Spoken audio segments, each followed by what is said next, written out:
Amerika Allah razılık için Donald Trump bizden yardım kılıp bizni benim orbilan tutuldurup koysa.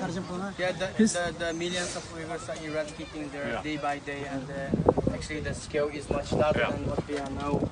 So we really hope the United Nations can support us more. How long have you guys, most of you, been here in the Netherlands? 50. For me, it's only 2 years, and there are some people more than 50 years. 50? Yeah. Bizge 18 yılda burada atanımızdan bir görüşemedik. Müslüman devleti hiçbir yardım koymaydı. Amerika'dan başka hiç kim yardım koymaydı. Eşya'da hiç kanda saz çıkamadı. Ya meçhid yok. Uyghur'da kıyılıp gitmedi. Amerika Donald Trump bizge bir yardım koysa biz de dileydiğimiz şu.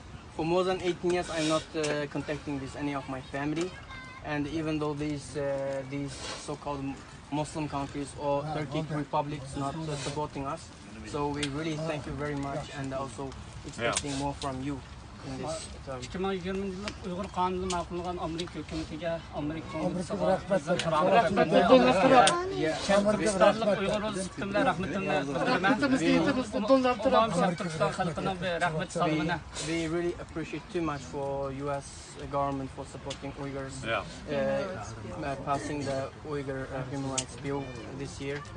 Thank you very much. Amerika'daki varlık Uygurlarga Amerika'da turmakka Japonga qarindoshimizga rahmatimizni bildiramiz.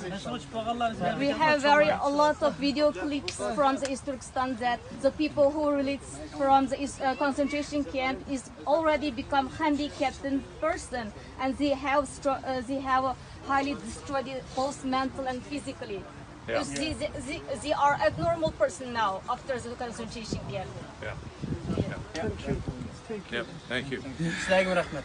Sizlarga rahmat. Tamak tatamdı kan tam ortak tamak tatım.